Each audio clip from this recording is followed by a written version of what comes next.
नूह अलैहिस्सलाम का एक बेटा साम था। अरब और बनी इसराइल उसी की तरफ मंसूब हैं। इसी साम के पोतों से हूद अलैहिस्सलाम पैदा हुए। इनका नसबनामा इस तरह है। हूद बिन अब्दुल्लाह बिन रिबाह बिन जारूद बिन आमिर बिन औस बिन इरम बिन साम बिन नूह। हूद अलैहिस्सलाम की कौम को कौम आद और कौम इरम भी कहा जाता है, क्योंकि आद और इरम हूद अलैहिस्सलाम के अजदाद थे। कौम हूद अहकाफ नामी एक बस्ती में आबाद थी, और ये बस्ती उमान और हजरा मौत के दरमियान रेत के टीलों वाले इलाके में थी। अरबी में अहकाफ रेत के टीलों को कहते हैं। ये इलाका समुंदर के किनारे वाक़ था और शहुर के नाम से पुकारा जाता था। कुरान मजीद में सूरतुल अहकाफ आयत 21 में अल्लाह ताला ने उन्हें उनकी बस्ती की तरफ मंसूब करते हुए मुखातिब किया है। और आद के भाई को याद करो जबकि उसने अपनी कौम को अहकाफ में डराया। कौम आद के लोग अपनी रिहाइश के लिए खेमे पसंद करते थे। उनके खेमे बहुत मजबूत और पुख्ता होते थे। ये लोग उनको बड़ी महारत से बनाते थे, फिर उन पर फख्र करते थे। अल्लाह ताला सूरतुल फज्र आयत 6 ta 8 में फरमाते हैं, क्या आपने नहीं देखा कि आपके रब ने आद के साथ क्या किया, जो नस्ल इरम से थे, सुतूनों वाले थे, जिनके मानंद कोई कौम दुनिया के मुमालिक में पैदा नहीं की गई। अल्लाह ताला ने उनकी कारीगरी और फन की एक मिसाल दी है कि वो ऐसे खेमों में आबाद थे जिनके सतून बहुत मजबूत थे, ताकतवर थे। उन लोगों ने शहरों और बस्तियों को ऐसी कारीगरी से बनाया कि उनके मुतालिक अजीब व गरीब रिवायात मशहूर हो गईं। ये नर्म जमीन में खेमे बनाते थे, इसके साथ पहाड़ों में महल भी बनाते थे। हालांकि रिहाइश के लिए जमीन पर खेमे मौजूद थे। गोया बेकार दौलत और वक्त बर्बाद करते, फिर उस पर फख्र करते।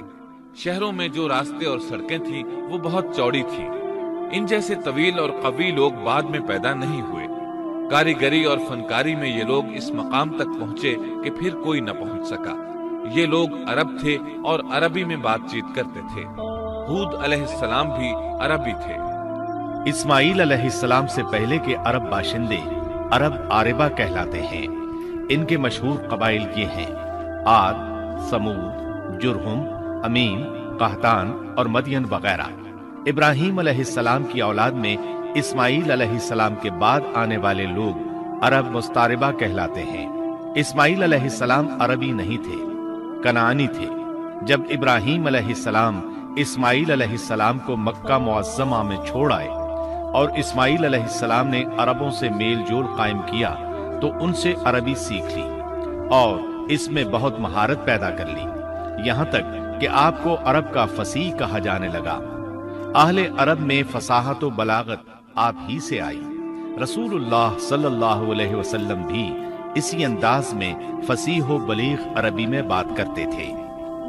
तूफान नूह के बाद जब दोबारा लोगों को पैदा किया गया तो वो एक मर्तबा फिर इन बस्तियों में रहने के लिए चले गए, जहां नूह अलैहिस्सलाम रहा करते थे।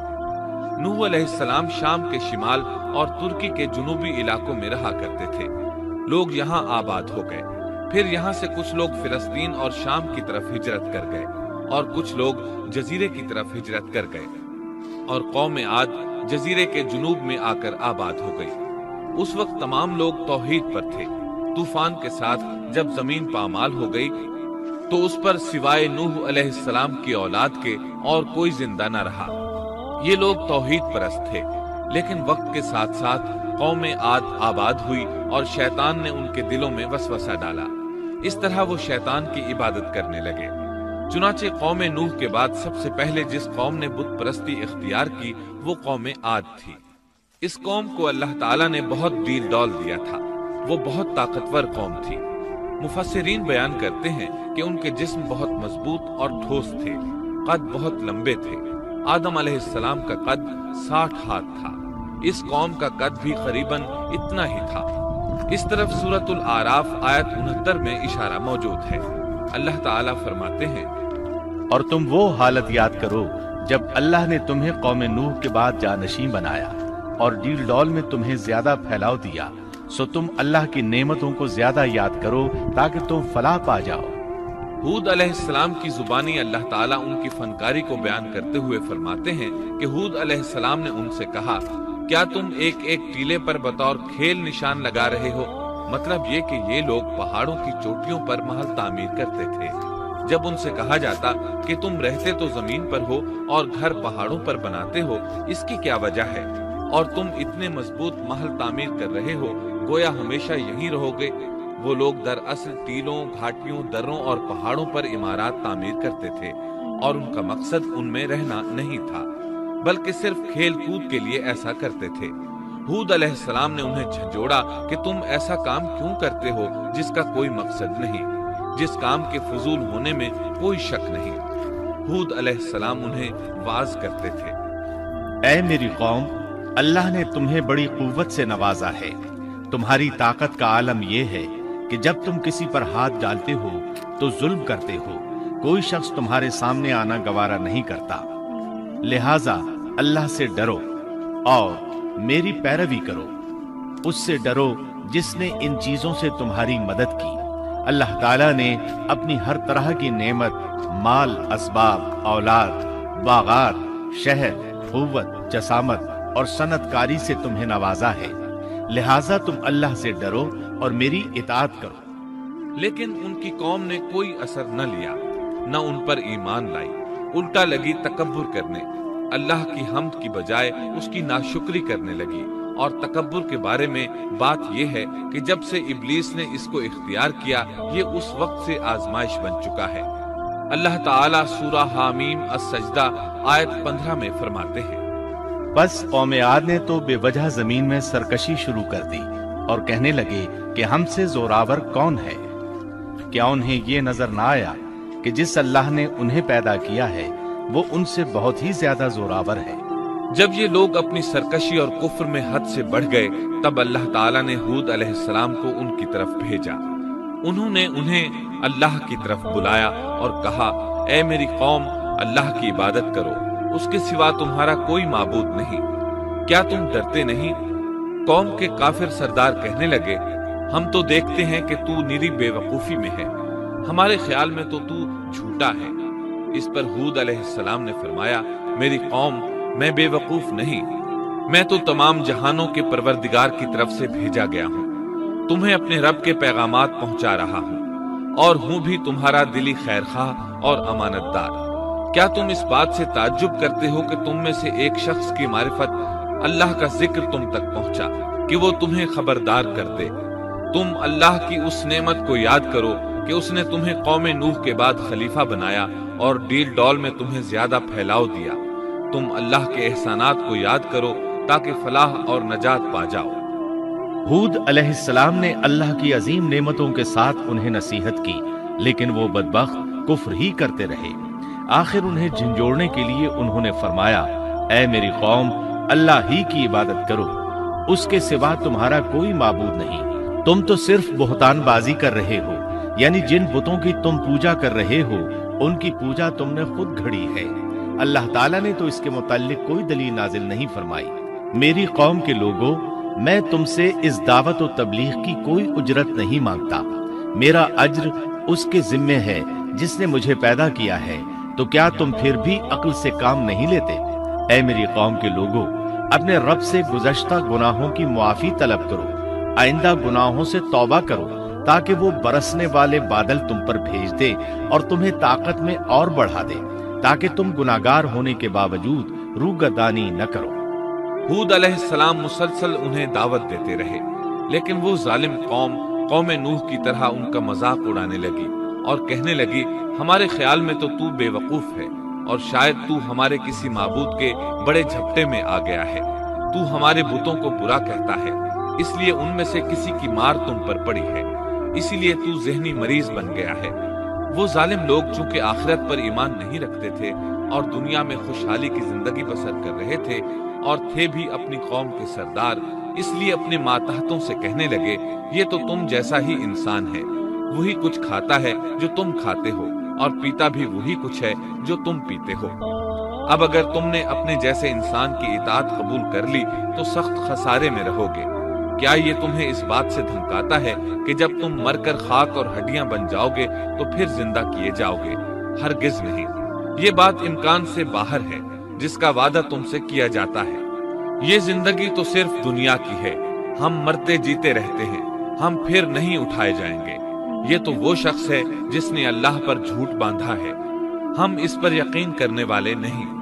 ہود علیہ السلام انہیں دعوت دیتے رہے یہاں تک کہ ان کی قوم نے واضح طور پر کہہ دیا کہ آپ ہمیں واز سنائیں یا نہ سنائیں، ہم تو اپنی روش نہیں چھوڑیں گے، یہ تو پرانے لوگوں کا دین ہے۔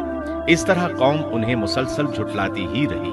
آخر ہود علیہ السلام نے بھی انہیں کھلم کھلا دھمکی دی اور فرمایا، لوگوں سنو، میں صرف تمہیں ہی نہیں اللہ کو بھی گواہ بنا کر اعلان کرتا ہوں کہ اللہ کے سوا جس کی عبادت ہو رہی ہے میں ان سب سے بری طرح بیزار ہوں۔ اب تم ہی نہیں اپنے ساتھ اوروں کو بھی بلا لو اور اپنے ان سب جھوٹے معبودوں کو بھی بلا لو، اور تم سے جو ہو سکے مجھے نقصان پہنچا دو، مجھے کوئی مہلت نہ دو، نہ مجھ پر ترس کھاؤ۔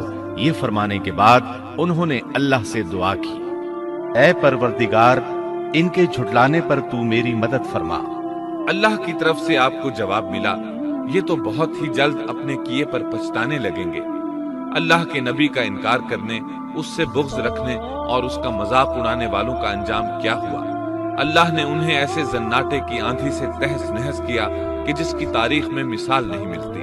اللہ نے ان سے بارش روک لی، اس سے خشک سالی کی کیفیت پیدا ہو گئی، درخت اور پھل ختم ہو گئے، وہ لوگ بارش کی خواہش کرنے لگے۔ اسی حالت میں ایک دن اللہ نے انہیں عذاب دینے کا ارادہ فرمایا۔ انہوں نے دیکھا ایک سیاہ بادل ان کی طرف بڑھ رہا ہے، خوشی سے اچھلنے لگے، کہنے لگے یہ بادل ہم پر برسنے والا ہے، جبکہ ان کا خیال غلط تھا۔ دراصل ابر کی صورت میں یہ وہ قہر الہی تھا جس کے آنے کی وہ جلدی مچا رہے تھے۔ وہ عذاب ان کی بستیوں کی تمام چیزوں، پھلوں، خیموں، درختوں کو تہس نہس کرتا ہوا آیا۔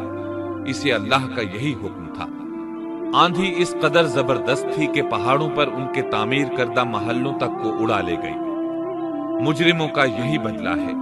اللہ تعالیٰ سورۃ الزاریات آیت 41 اور 42 میں فرماتے ہیں، اسی طرح عادیوں میں بھی ہماری طرف سے تنبیہ ہے، جبکہ ہم نے ان پر خیر و برکت سے خالی آندھی بھیجی، وہ جس چیز پر گرتی تھی اسے بوسیدہ ہڈی کی طرح چورا چورا کر دیتی تھی۔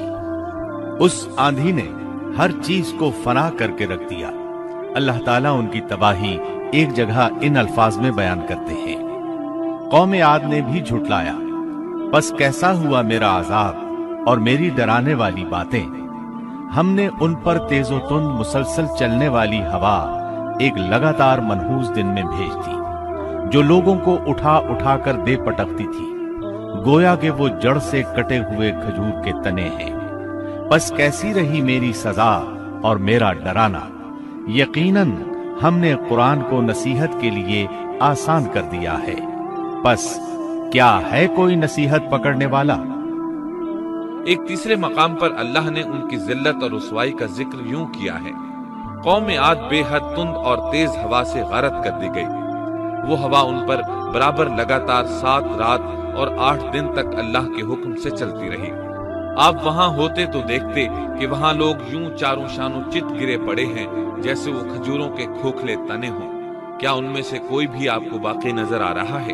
ہود علیہ السلام کو اللہ تعالیٰ نے اپنی رحمت سے نجات دی، باقی تمام جگہوں پر تباہی تھی، لیکن جس جگہ ہود علیہ السلام اور ان کے ساتھی تھے اس طرف یہ ہوا پھٹکی بھی نہیں۔ کہا جاتا ہے کہ ایک باڑ تھی جس میں ہود علیہ السلام، حیوانات، چوپائے اور ان پر ایمان لانے والے تھے، اور آندھی نے ہر چیز کو فنا کر ڈالا۔ اللہ تعالیٰ سورہ آراف آیت 72 میں فرماتے ہیں، غرض ہم نے انہیں اور ان کے ساتھیوں کو اپنی رحمت سے بچا لیا اور ان لوگوں کی جڑ کاٹ دی جنہوں نے ہماری آیتوں کو جھٹلایا تھا اور وہ ایمان لانے والے نہ تھے۔ اسی طرح سورہ ہود میں اللہ فرماتے ہیں، جب ہمارا حکم آ پہنچا تو ہم نے ہود کو اور ان کے ساتھیوں کو اپنی خاص رحمت سے نجات دی، ہم نے ان سب کو سخت عذاب سے صاف بچا لیا۔ یہ تھے قوم عاد کے لوگ جنہوں نے اپنے رب کی آیتوں کا انکار کیا اور اس کے رسولوں کی نافرمانی کی، اور ہر ایک سرکش نافرمان کے حکم کو مانا۔ دنیا میں بھی ان پر لعنت لگا دی گئی اور قیامت کے دن بھی۔ دیکھ لو قوم عاد نے اپنے رب سے کفر کیا، ہود کی قوم عاد پر لعنت ہو۔ اس طرح قوم عاد تباہ ہو گئی۔ ان کے بعد مومنوں نے ان کے باقی بچ جانے والے مکانات پر قبضہ کر لیا اور وہاں رہنے لگے۔ پھر ہود علیہ السلام نے حضرہ موت میں وفات پائی۔